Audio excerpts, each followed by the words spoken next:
Grégory Blanc, bonjour. Bonjour Annick. Merci d'avoir accepté notre invitation dans Science Num. Pour les auditeurs qui nous écoutent aujourd'hui, Science Num, c'est le podcast de Télécom Sud Paris, grande école publique des sciences et technologies du numérique. Science Num, c'est une plongée dans la recherche dans le domaine du numérique où on part à la rencontre des chercheurs de Télécom Sud Paris, on explore leur parcours, leurs travaux, leurs relations avec les entreprises. Grégory Blanc, vous êtes enseignant-chercheur à Télécom Sud Paris. Vous avez d'abord fait une école d'ingénieur en informatique et votre stage de fin d'études au Japon, un pays qui vous a donné le goût de la recherche. Vous êtes alors retourné au pays du soleil levant pour faire une thèse sur la sécurité du navigateur. Puis, vous intégrez Télécom Sud Paris en 2012 comme chercheur postdoctoral et vous devenez maître de conférence en 2015 en charge de la spécialité système et réseau. Vos travaux de recherche portent sur la sécurité des objets connectés. Qu'est-ce qui vous motive dans ce sujet ? On a vu ces dernières années, et surtout depuis 2017, un certain nombre d'événements inquiétants, des attaques massives lancées à partir d'innombrables objets connectés qui ont été détournés de leur usage. Donc on a beaucoup parlé par exemple du VR Mirai, de ce botnet. C'est un réseau d'objets connectés qui attaquent d'autres ordinateurs dans le monde et qui a, entre autres, comme fait d'armes, fait tomber un service aux États-Unis qui permettait en fait de faire le lien entre les usagers du web et les services des GAFAM tels que Facebook, Google. Et puis plus récemment et plus proche de nous, notre cloud souverain, on va dire entre guillemets OVH, a aussi été victime d'attaques de ce botnet. Du coup, on peut parler d'attaque ou de piratage ? Effectivement, ces objets, ils ont été manipulés à distance par des attaquants, dû à leur très grand nombre et leur time to market, comme on dit, assez court. Ces objets sont mis sur le marché à destination des usagers sans vérification de sécurité préalable, laissant donc la porte ouverte à des attaquants qui peuvent facilement s'y connecter, souvent parce qu'il n'y a pas d'authentification, c'est-à-dire qu'on peut s'y connecter sans se loguer dessus, et ensuite les utiliser très simplement via leur interface de programmation pour lancer des attaques. Et alors, votre contribution pour lutter contre ? Je vais vous parler d'un projet européen qui s'appelle Variot. En anglais, c'est Vulnerability and Attack Repository for IoT.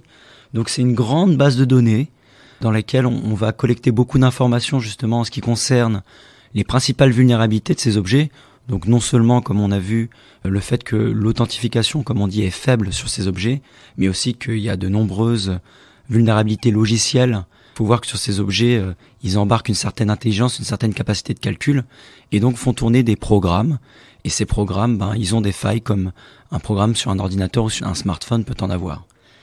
Et donc notre projet vise à collecter un maximum d'informations sur ces vulnérabilités, sur comment elles sont exploitées par les attaquants. Et puis justement, ça permettra de pouvoir s'en prémunir et aussi aux chercheurs et aux entreprises de pouvoir lutter de manière plus active contre les menaces qui pèsent sur les objets connectés. Vous montez des bases de données de vulnérabilité, c'est bien ça ?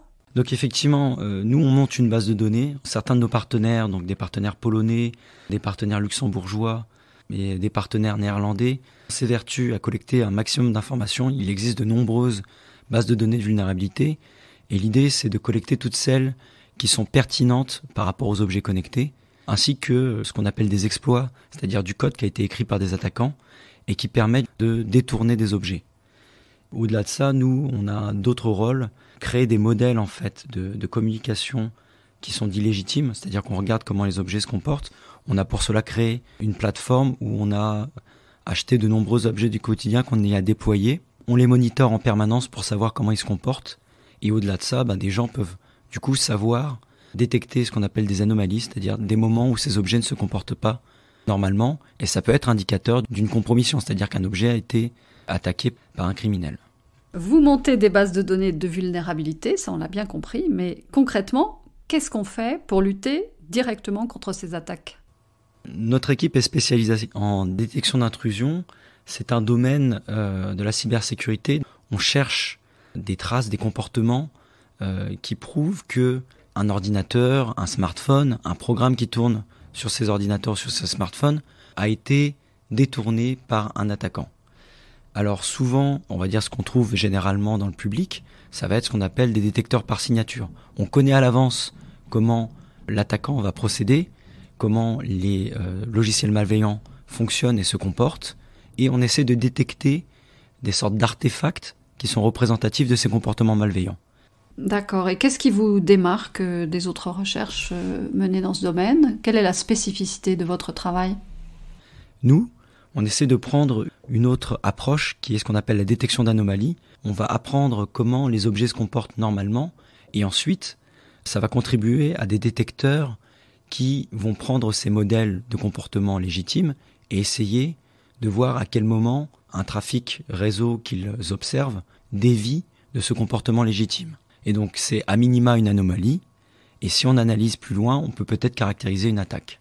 Et la finalité de tout ça ? Quel type d'entreprise s'intéresse à vos travaux ? Il y a beaucoup d'entreprises qui fabriquent des objets connectés. Ces objets se retrouvent un peu partout, à la maison évidemment, dans des hôpitaux ou même dans des industries qu'on appelle maintenant des industries 4.0, des usines où on a déployé un certain nombre d'objets afin d'aider à améliorer la production, à l'optimiser. Donc ces entreprises-là pourraient être intéressées par justement nous soumettre des objets à partir desquels on va collecter du trafic légitime. Il y a aujourd'hui tout un pan de la recherche qui s'intéresse aussi à standardiser les modèles. Notamment, il y a un modèle récent qui s'appelle le MUD et qui sert justement à caractériser des objets grand public avec une liste de fonctionnalités. Et nous, on aimerait participer à cet effort, lister les fonctionnalités, par exemple, d'objets de l'industrie 4.0, afin que, quand on monitore ces objets, on se rende compte que parfois, leur manière de se comporter ne correspond pas à la liste des fonctionnalités qu'ils ont déclarées. Et aujourd'hui, c'est quoi votre plus grand défi ? Comme notre projet, en tout cas notre rôle dans ce projet se concentre sur la génération de ce trafic d'objets connectés, le plus dur, effectivement, c'est cette génération en soi. Quand on parle de génération de trafic légitime, c'est-à-dire qu'on va déployer ces objets dans une pièce, on va avoir des utilisateurs humains, et déjà pour un certain nombre de problématiques liées à la vie privée, on ne peut pas tout collecter. Et ensuite, quand on est interagi avec eux, il faut bien connaître les objets, c'est-à-dire lire la notice pour savoir quelles sont toutes les fonctionnalités qui existent. Et ce faisant, on n'est pas certain qu'on est capable de déclencher tous les comportements de l'objet. Donc il y a ce problème aussi de complétude de la génération qui peut poser problème.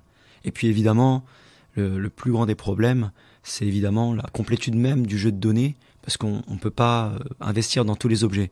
Donc on a sélectionné un certain nombre qui sont, on va dire, dans le top 10, 100 de ce que vous pouvez trouver sur les plateformes d'e-commerce, et on les a inclus dans notre plateforme pour essayer de travailler sur ces objets-là en priorité. Grégory Blanc, qu'est-ce que vous aimez particulièrement dans l'Internet des objets ? Il est formé d'objets qu'on appelle des objets cyberphysiques. Donc on n'est pas que dans l'informatique, on va dire dans l'abstrait pour le grand public, des programmes qui tournent sur des ordinateurs. Là, on a des programmes qui tournent sur des objets du quotidien ou sur des objets qu'on peut retrouver dans des usines et qui vont aussi avoir un impact sur leur environnement. Et ça, c'est très critique. Quand je prenais tout à l'heure l'exemple de l'hôpital connecté, on peut se dire qu'à l'autre bout d'un objet, il peut y avoir un patient. Et dans une usine connectée, vous avez des machines-outils qui vont être plus ou moins contrôlés, opérés à l'aide de ces objets connectés. Donc s'il y a un défaut de mesure de l'environnement, on va donner une fausse commande, une mauvaise commande à une machine-outil, et qui peut avoir des répercussions graves si par exemple elle venait à blesser un ouvrier. Donc c'est l'humain qui vous intéresse.